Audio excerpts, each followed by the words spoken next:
Hi guys, welcome back to my YouTube channel that is ಫಪ್ನಾಸ್ tutorial. So ನೀವೇನೇ ನನ್ನ ಚಾನಲ್ಗೆ ಸಬ್ಸ್ಕ್ರೈಬ್ ಆಗಿಲ್ಲ ಅಂದರೆ ಪ್ಲೀಸ್ ಸಬ್ಸ್ಕ್ರೈಬ್ ಆಗಿ, ವೀಡಿಯೋಸ್ನ ಲೈಕ್ ಮಾಡಿ, ಶೇರ್ ಮಾಡಿ, ಹಾಗೆ ಕಮೆಂಟ್ ಮಾಡಿ. ಸೊ ಇವತ್ತು ನಾನು ಮಾಡ್ತಿರೋ ಸಬ್ಜೆಕ್ಟ್ ಯಾವುದು ಅಂದರೆ ಸೆಕೆಂಡ್ ಸೆಮ್ BComನ ಅಡ್ವಾನ್ಸ್ ಫಿನಾನ್ಷಿಯಲ್ ಅಕೌಂಟಿಂಗ್ ಅನ್ನೋ ಒಂದು ಸಬ್ಜೆಕ್ಟ್ನ ಎಕ್ಸ್ಪ್ಲೇನ್ ಮಾಡ್ತಿದ್ದೀನಿ. ಸೊ ಅದರಲ್ಲಿ ಸೆಕೆಂಡ್ ಚಾಪ್ಟರ್ ಬಂದುಬಿಟ್ಟು ಡೊಮೆಸ್ಟಿಕ್ ಬ್ರಾಂಚ್ ಅಕೌಂಟಿಂಗ್ ಅಂತ ಹೇಳಿ ಈ ಒಂದು ಚಾಪ್ಟರ್ನ ಫಸ್ಟ್ ಪ್ರಾಬ್ಲಮ್ನ ಎಕ್ಸ್ಪ್ಲೇನ್ ಮಾಡ್ತಿದ್ದೀನಿ. ಓಕೆನಾ?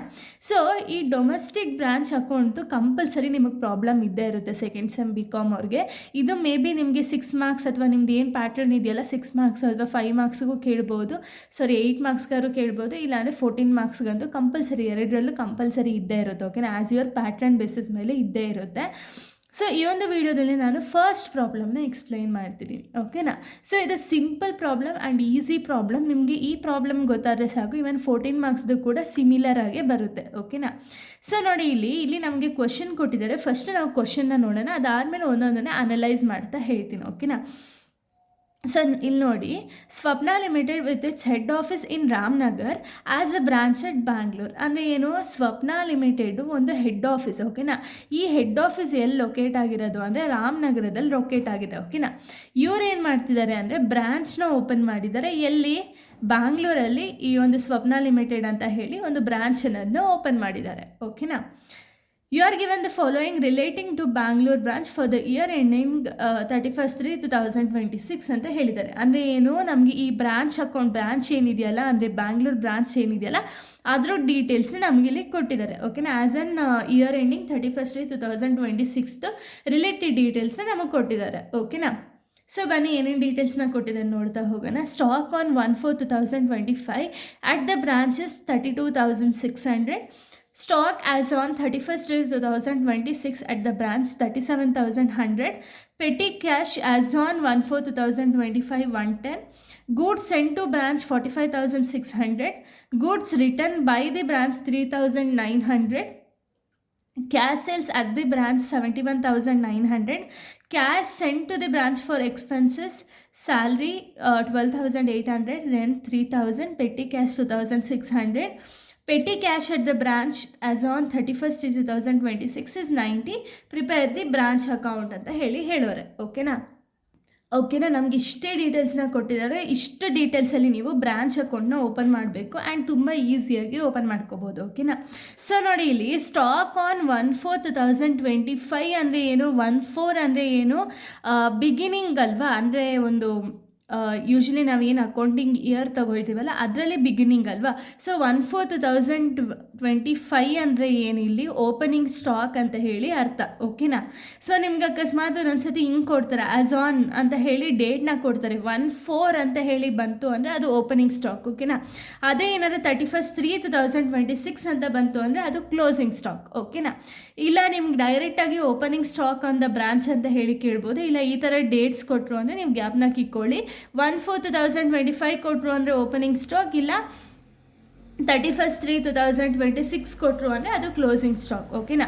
ಈವನ್ ಪೆಟ್ಟಿ ಕ್ಯಾಶ್ನ ಕೊಟ್ಟಿದ್ದಾರೆ. ಆ್ಯಸ್ ಆನ್ 1/4/2025 ಅಂತ ಹೇಳಿದ್ರೆ ಏನಿದು ಓಪನಿಂಗ್ ಪೆಟ್ಟಿ ಕ್ಯಾಶ್. ಓಕೆನಾ? ಓಪನಿಂಗ್ ಪೆಟ್ಟಿ ಕ್ಯಾಶು ಇದು. ಕ್ಲೋಸಿಂಗ್ ಇಲ್ಲಿ ಕೆಳಗಡೆ ಕೊಟ್ಟಿದ್ದಾರೆ ನೋಡಿ, ಆ್ಯಸ್ ಆನ್ 31/3/2026 ಅಂತ ಹೇಳಿದ್ದಾರೆ. ಇದು ಬಂದುಬಿಟ್ಟು ಕ್ಲೋಸಿಂಗ್ ಪೆಟ್ಟಿ ಕ್ಯಾಶ್. ಓಕೆನಾ? ಇನ್ನು ಗೂಡ್ಸ್ ಸೆಂಡ್ ಟು ಬ್ರಾಂಚ್ ಅಂದರೆ ಏನು, ಒಂದು ಹೆಡ್ ಆಫೀಸಿಂದ ಬ್ರಾಂಚಿಗೆ ಎಷ್ಟು ಗೂಡ್ಸ್ ಸೆಂಡ್ ಆಗಿದೆ ಅದನ್ನು ನಮಗೆ ಕೊಟ್ಟಿದ್ದಾರೆ. ಸೆಂಡ್ ಆಗಿರೋ ಗೂಡ್ಸಲ್ಲಿ ಬ್ರಾಂಚ್ ಎಷ್ಟು ರಿಟರ್ನ್ ಮಾಡಿದಾರಲ್ಲ ಆ ಡೀಟೇಲ್ಸು ನಮಗೆ ಕೊಟ್ಟಿದ್ದಾರೆ.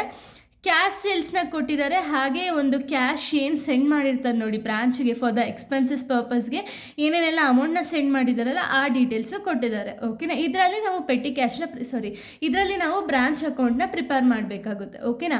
ನಿಮಗೆ ಈ ರೂಲ್ಸ್ ಗೊತ್ತಿದ್ರೆ ಸಾಕು, ನೀವು ಆರಾಮಾಗಿ ಬ್ರಾಂಚ್ ಅಕೌಂಟಿಂಗ್ನ ಮಾಡ್ಬೋದು. ಓಕೆನಾ? ಸೊ ನೋಡಿ, ಇಲ್ಲಿ ಏನು ಅಂದರೆ ಡೆಬಿಟ್ ಸೈಡಲ್ಲಿ ನೀವು ಏನು ರೆಕಾರ್ಡ್ ಮಾಡಬೇಕು, ಕ್ರೆಡಿಟ್ ಸೈಡಲ್ಲಿ ಏನು ರೆಕಾರ್ಡ್ ಮಾಡಬೇಕು ಅಂತ ಗೊತ್ತಾದರೆ ಸಾಕು, ಆರಾಮಾಗಿ ಪ್ರಾಬ್ಲಮ್ ಅನ್ನೋದನ್ನ ಸಾಲ್ವ್ ಮಾಡ್ಬೋದು.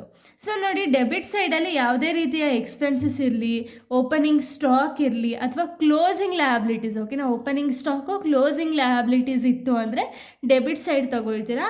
ಅದೇ ಕ್ರೆಡಿಟ್ ಸೈಡಲ್ಲಿ ಇನ್ಕಮ್ಸು ಮತ್ತು ಕ್ಲೋಸಿಂಗ್ ಸ್ಟಾಕು ಮತ್ತು ಓಪನಿಂಗ್ ಲಯಬಿಲಿಟೀಸ್ ಇತ್ತು ಅಂದರೆ ಅದನ್ನು ನಾವು ಕ್ರೆಡಿಟ್ ಸೈಡ್ ತೊಗೊಳ್ತೀವಿ. ಓಕೆನಾ? ಸೊ ಇವಾಗ ನಾನು ಡೈರೆಕ್ಟ್ ಪ್ರಾಬ್ಲಮ್ನ ಸಾಲ್ವ್ ಮಾಡ್ತಾ ಹೇಳ್ತಾ ಹೋಗ್ತೀನಿ. ಯಾವುದೆಲ್ಲ ಎಕ್ಸ್ಪೆನ್ಸಸ್ಸು, ಯಾವುದೆಲ್ಲ ಓಪನಿಂಗ್ ಸ್ಟಾಕು, ಕ್ಲೋಸಿಂಗ್ ಸ್ಟಾಕು ಎಲ್ಲ ನಿಮ್ಗೆ ಆರಾಮಾಗಿ ಗೊತ್ತಾಗ್ತಾ ಹೋಗುತ್ತೆ. ಸೊ ನೋಡಿ, ಇದು format Bangalore branch account for the year ending 31/3/2026 ಅಂತ ಹಾಕ್ಕೊಂಡು ಪರ್ಟಿಕ್ಯುಲರ್ಸ್ ರುಪೀಸ್ ಅಂತ ಹೇಳಿ 4 ಕಾಲಮ್ಸ್ ಹಾಕ್ಕೊಂಡಿದ್ದೀನಿ. ಇದು ಬಂದುಬಿಟ್ಟು ಡೆಬಿಟ್ ಸೈಡ್, ಇದು ಬಂದುಬಿಟ್ಟು ಕ್ರೆಡಿಟ್ ಸೈಡ್. ಓಕೆನಾ? ಸೊ ಇವಾಗ ಬನ್ನಿ, ನಾನು ಏನೇನೆಲ್ಲ ಡೀಟೇಲ್ಸ್ ಎಲ್ಲೆಲ್ಲೆಲ್ಲ ರೆಕಾರ್ಡ್ ಮಾಡಬೇಕು ಅಂತ ಹೇಳ್ತಾ ಹೋಗ್ತೀನಿ. ಸೊ ನೋಡಿ, ಇಲ್ಲಿರೋದು ಫಸ್ಟ್ ನಮ್ಗೆ ಏನು ಅಡ್ಜಸ್ಟ್ಮೆಂಟ್ ಕೊಟ್ಟಿದ್ದಾರೆ ಅಂದರೆ ಸ್ಟಾಕ್ ಆನ್ 1/4/2025 ಅಂತ ಹೇಳಿದ್ದಾರೆ.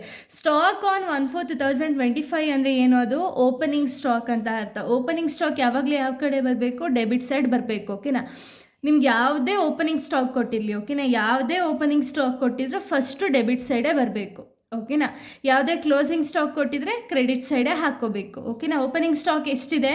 32,600 ಇದೆ. As it is opening stock at branch 1/4/2025 ಅಂತ ಹಾಕ್ಕೊಂಡು 32,600 ಆ್ಯಸ್ ಇಟ್ ಈಸ್ ಬರ್ಕೊಳ್ತೀನಿ. ಓಕೆನಾ?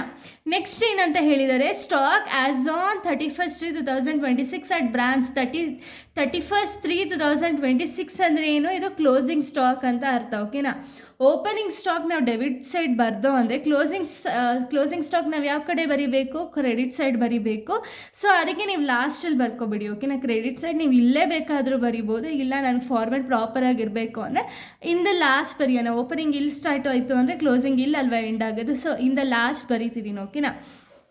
ಬೈ ಸ್ಟಾಕ್ ಇಲ್ಲಿ ಬಂದರೆ 2 ಬರುತ್ತೆ ಡೆಬಿಟ್ ಸೈಡು, ಕ್ರೆಡಿಟ್ ಸೈಡ್ ಬಂದರೆ ಬೈ ಬರುತ್ತೆ. ಕ್ಲೋಸಿಂಗ್ ಸ್ಟಾಕ್ ಅಟ್ ಬ್ರಾಂಚ್ ಅಂತ ಹಾಕ್ಕೊಂಡು 3700 ಇಲ್ಲಿ ಏನಿದೆಯೋ ಅದೇ ಅಮೌಂಟ್ನ ಹಾಕ್ಕೊಳ್ತೀನಿ. ಓಕೆನಾ? ಇನ್ನು ನೆಕ್ಸ್ಟ್ ಡೀಟೇಲ್ಸ್ ಏನು ಕೊಟ್ಟಿದ್ದಾರೆ? ಪೆಟ್ಟಿ ಕ್ಯಾಶ್ ಅಟ್ ಬ್ರಾಂಚ್ 1/4/2025 110 ಅಂತ ಹೇಳಿದ್ದಾರೆ. ಸೊ 1/4/2025 ಅಂದರೆ ಏನು? ಓಪನಿಂಗ್ ಪೆಟ್ಟಿ ಕ್ಯಾಶ್ ಅಂತ ಅರ್ಥ. ಓಕೆನಾ? ಓಪನಿಂಗ್ ಇದ್ದರೆ ಯಾವ ಸೈಡ್ ಬರೀತೀರಾ? Debit side. So to petty cash account at the branch ಅಂತ ಹಾಕ್ಕೊಂಡು 1/4/2025 110 ಆ್ಯಸ್ ಇಟ್ ಈಸ್ ಬರ್ಕೊಳ್ಳೋಣ. ಓಕೆನಾ? ಗೂಡ್ಸ್ ಸೆಂಡ್ ಟು ಬ್ರಾಂಚ್ ಅಂದರೆ ಏನು? ಗೂಡ್ಸ್ನ ಬ್ರಾಂಚಿಗೆ ಕಳಿಸ್ತಿದ್ದೀವಿ ಅಲ್ವಾ? ಅಂದರೆ ಅದು in the point of head office ಅವ್ರಿಗೇನಾಗುತ್ತೆ? ಎಕ್ಸ್ಪೆನ್ಸಸ್ ಆಗಿರುತ್ತಲ್ವಾ? ಸೊ ಅದಕ್ಕೆ ಗೂಡ್ಸ್ ಸೆಂಡ್ ಟು ಬ್ರಾಂಚ್ ಬಂದುಬಿಟ್ಟು ನಾವು ಯಾವಾಗಲೂ ಡೆಬಿಟ್ ಸೈಡೇ ರೆಕಾರ್ಡ್ ಮಾಡ್ತೀವಿ. Goods return by the branch ಏನಿರುತ್ತಲ್ಲ ಅದನ್ನು ಯಾವಾಗಲೂ ಕೂಡ ಕ್ರೆಡಿಟ್ ಸೈಡೇ ರೆಕಾರ್ಡ್ ಮಾಡ್ತೀವಿ. ಓಕೆನಾ? ಸೊ ನೋಡಿ, ಗೂಡ್ಸ್ ಸೆಂಡ್ ಟು ಬ್ರಾಂಚ್ ಎಷ್ಟಿದೆ? 45,600 ಇದೆ. ಆ್ಯಸ್ ಇಟ್ ಈಸ್ 45,600 ಹಾಕ್ಕೊಳ್ಳೋಣ. Goods return by the branch, goods ಬ್ರಾಂಚಿಂದ ಎಷ್ಟು ರಿಟರ್ನ್ ಆಗ್ತಿದೆ? 3,900. ಇದು ಕ್ರೆಡಿಟ್ ಸೈಡೇ ಬರುತ್ತೆ. ಗೂಡ್ಸ್ ರಿಟರ್ನ್ ಆಗಿರೋದು ಕ್ರೆಡಿಟ್ ಸೈಡ್ ಬರುತ್ತೆ, ಸೆಂಟ್ ಆಗಿರೋದು ಡೆಬಿಟ್ ಸೈಡ್ ಬರುತ್ತೆ. ಓಕೆನಾ? ನೆಕ್ಸ್ಟ್ ಹೇಳಿದ್ದಾರೆ cash sales at the branch 71,900 ಅಂತ ಹೇಳಿದ್ದಾರೆ. ಸೊ ಕ್ಯಾಶ್ ಸೇಲ್ಸ್ ಅಂದರೆ ಏನು? ಇನ್ಕಮ್ ಅಲ್ವಾ? ಸೇಲ್ ಆಗ್ತಿದೆ ಅಂದರೆ ಯೂಶ್ವಲಿ ನಮಗೇನೋ ಇನ್ಕಮ್ ಇನ್ ದ ರಿಟರ್ನ್ ನಮಗೆ ಸಿಗ್ತಿದೆ. ಸೊ ಇನ್ಕಮ್ನ ಯಾವಾಗಲೂ ಯಾವ ಕಡೆ ರೆಕಾರ್ಡ್ ಮಾಡ್ತೀರಾ? ಕ್ರೆಡಿಟ್ ಸೈಡ್ ರೆಕಾರ್ಡ್ ಮಾಡ್ತೀರಾ. ಬಟ್ ಇಲ್ಲಿ ನೀವು ಕ್ಯಾಶ್ ಸೇಲ್ಸ್ ಅಂತ ರೆಕಾರ್ಡ್ ಮಾಡಲ್ಲ. ಓಕೆನಾ? ಇನ್ಸ್ಟೆಡ್ ಆಫ್ ದ್ಯಾಟ್ ನೀವೇನು ರೆಕಾರ್ಡ್ ಮಾಡ್ತೀರಾ ಅಂದರೆ ಬೈ ಬ್ಯಾಂಕ್ ಅಕೌಂಟ್ ಅಂತ ಹಾಕ್ಕೊಂಡು 71,900 ರುಪೀಸ್ನ ಹಾಕ್ಕೊಳ್ತೀರಾ. ಓಕೆನಾ? ಇನ್ನು ನೆಕ್ಸ್ಟ್ ನೋಡಿ ಏನಿದೆ ಅಂತ, cash send to branch for expenses ಯಾವಾಗಲೂ ಯಾವ ಕಡೆ ಬರುತ್ತೆ? ಡೆಬಿಟ್ ಸೈಡ್ ಬರುತ್ತೆ. ಓಕೆನಾ? So salary, rent, petty cash ಇದು ಹೆಂಗಿದೆಯೋ ಹಂಗೆ ಬರ್ಕೊಳ್ಳೋಣ. ಓಕೆನಾ? ಇಲ್ಲಿ ನೋಡಿ, ಇಲ್ಲಿ ಬರ್ದಿದ್ದೀನಿ, ಹೆಂಗಿದೆಯೋ ಹಂಗೆ ಬರ್ದಿದ್ದೀನಿ. ಓಕೆನಾ? ಇದಾದಮೇಲೆ ಲಾಸ್ಟ್ ಅಡ್ಜಸ್ಟ್ಮೆಂಟ್ ಏನಿದೆ? ಪೆಟ್ಟಿ ಕ್ಯಾಶ್ ಅಟ್ ಬ್ರಾಂಚ್ 31/3/2026 ₹90 ಇದೆ. ಸೊ 31/3/2026 ಅಂದರೆ ಏನು? ಇದು ಓಪನಿಂಗ್ ಸ್ಟಾಕಾ ಅಥವಾ ಕ್ಲೋಸಿಂಗ್ ಸ್ಟಾಕಾ? ಕ್ಲೋಸಿಂಗ್ ಸ್ಟಾಕ್ ಅಲ್ವಾ? ಕ್ಲೋಸಿಂಗ್ ಸ್ಟಾಕ್ ಯಾವಾಗಲೂ ಯಾವ ಕಡೆ ಬರುತ್ತೆ? ಕ್ರೆಡಿಟ್ ಸೈಡೇ ಬರುತ್ತೆ. ಓಕೆನಾ? ಸೊ ಬೈ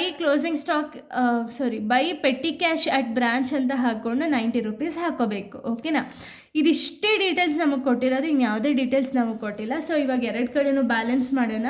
ಸೊ ಬ್ಯಾಲೆನ್ಸ್ ಮಾಡಿದಾಗ ನಿಮಗೆ ಕ್ರೆಡಿಟ್ ಸೈಡ್ ಹೈಯೆಸ್ಟ್ ಬರುತ್ತೆ. ಓಕೆನಾ? ಕ್ರೆಡಿಟ್ ಸೈಡ್ ಎಷ್ಟು ಹೈಯೆಸ್ಟ್ ಬರ್ತಿದೆ ಅಂದರೆ 1,12,990 ಬರ್ತಿದೆ. ಸೊ ಎರಡು ಸೈಡು ಅದೇ ಅಮೌಂಟ್ನ ಹಾಕ್ಕೊಳ್ಳೋಣ.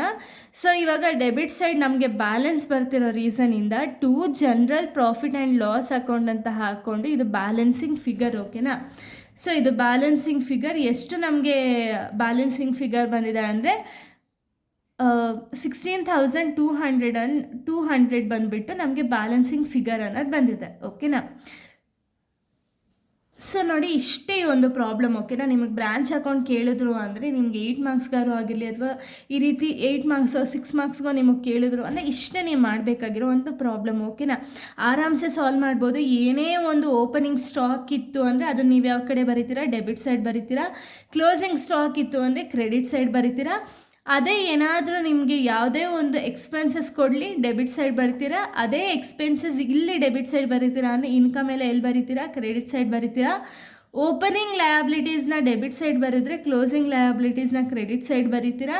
ಗೂಡ್ಸ್ ಸೆಂಟ್ ಆಗಿದ್ರೆ ಡೆಬಿಟ್ ಸೈಡ್ ಬರಿತೀರಾ, ಗೂಡ್ಸ್ ರಿಟರ್ನ್ ಆಗಿದ್ದರೆ ಕ್ರೆಡಿಟ್ ಸೈಡ್ ಬರಿತೀರಾ. ಓಕೆನಾ, ಇಷ್ಟೇ. ಇದು ಗೊತ್ತಿದ್ರೆ ಸಾಕು, ಆರಾಮಾಗಿ ನೀವು ಈ ಪ್ರಾಬ್ಲಮ್ ಅನ್ನೋದನ್ನ ಸಾಲ್ವ್ ಮಾಡ್ಬೋದು. ಓಕೆನಾ, ಇಲ್ಲಿಗೆ ಈ ಒಂದು ವಿಡಿಯೋ ಅನ್ನೋದು ಕಂಪ್ಲೀಟ್ ಆಗುತ್ತೆ. ನೆಕ್ಸ್ಟ್ ವಿಡಿಯೋದಲ್ಲಿ ಇದೇ ರೀತಿ ನೆಕ್ಸ್ಟ್ ಪ್ರಾಬ್ಲಮ್ನ ನಾನು ಎಕ್ಸ್ಪ್ಲೇನ್ ಮಾಡ್ತೀನಿ. So thank you guys, thanks for watching.